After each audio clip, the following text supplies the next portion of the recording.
Salam inovatif dan salam kreatif bagi kamu para pecinta militer di luar sana. Lagi-lagi kita akan membahas sebuah topik yang menarik ini kan, yang mungkin berguna dan bermanfaat bagi kamu semua. Maka dari itu simak videonya agar kamu tidak ketinggalan berita dan bahkan info menarik dari channel ini tentunya.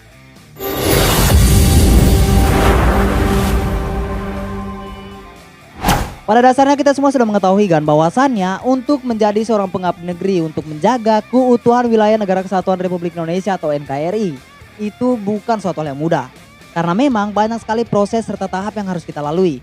Mulai dari persiapan administrasi, jasmani, kesehatan, dan masih banyak yang lainnya. Pada kesempatan kali ini kita akan membahas sebuah topik yang menarik yang dimana 3 hari ini saya tidak mengupload video.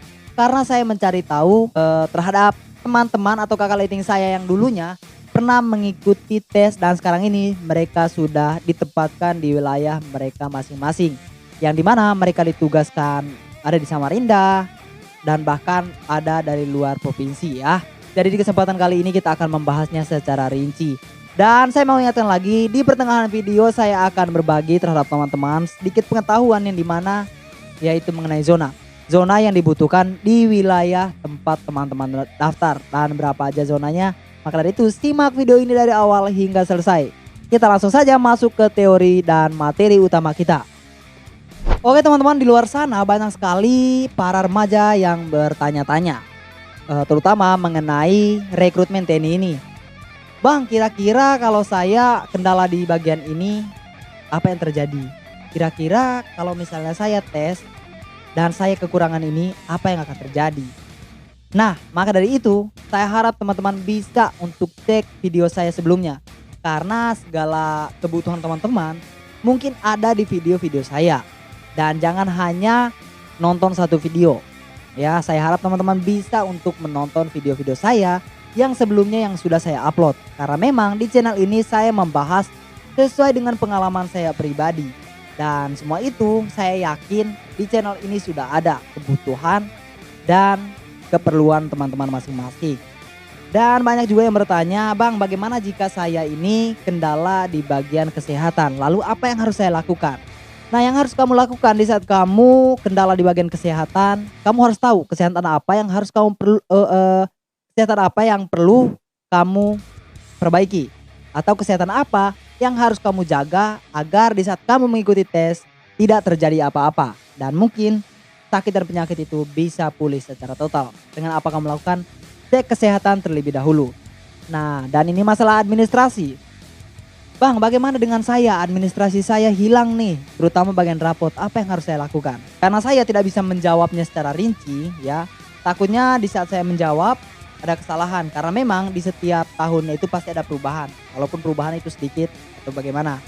Tapi saya harapkan teman-teman bisa untuk bertanya terhadap babinsa teman-teman. Agar teman-teman bisa memahami apa yang perlu diperbaiki. Dan yang terakhir, Bang, bagaimana sih dan di mana kita cari materi ataupun teori psikologi atau materi mental ideologi atau yang lainnya lah ya. Kalian cari aja di sosial media ataupun bertanya sama orang-orang berpengalaman. Mungkin ada kakak lighting kalian yang pernah mengikuti tes, kalian bisa bertanya sama mereka. Dan yang paling sering dipertanyakan itu masalah mengenai pendidikan. Bang, bagaimana sih jika kita itu pendidikan? Nah, di masalah pendidikan ini saya sudah bertanya terhadap kakak lighting saya yang dimana sekarang ini dia sudah lolos ya. Sekarang dia itu ada di sini, ada di tempat saya berada dan tadi malam kita berbincang-bincang masalah mengenai dirinya di saat dia mengikuti tes. Dan dia mengikuti tes itu lebih khususnya itu di Putra Daerah. Jadi bagi teman-teman yang mungkin pengen tahu informasi lebih lanjutnya, teman-teman bisa tahu masalah mengenai pendidikan ini. Dan pendidikan ini saya harap teman-teman bisa untuk mengikuti alur dan jalurnya. Yang dimana alur dan jalurnya ini teman-teman bisa untuk mengikuti prosedur yang diberikan oleh panitia testir. Bukan panitia testir sih, panitia yang mendidik teman-teman semuanya. Jadi bagi teman-teman yang lolos di pendidikan, teman-teman tidak usah khawatir lagi. Karena memang tahapnya katanya itu sangat sulit sekali. Dan bagi teman-teman yang sudah bergabung di channel ini dari awal hingga saat ini, pasti teman-teman tahu mengapa saya membuat konten serupa CASIS ataupun TNI ya. Karena memang pengalaman saya pernah ada di situ. Oke. Jadi saya harap teman-teman yang membutuhkan informasi-informasi mengenai rekrutmen TNI, silakan cari dan scroll di bawah. Mungkin ada kebutuhan yang teman-teman butuhkan. Dan sampai jumpa di next video. Saya Rizky Official dan salam sukses dan semoga keinginan serta harapan kalian bisa tercapai tahun ini. Semangat cuy.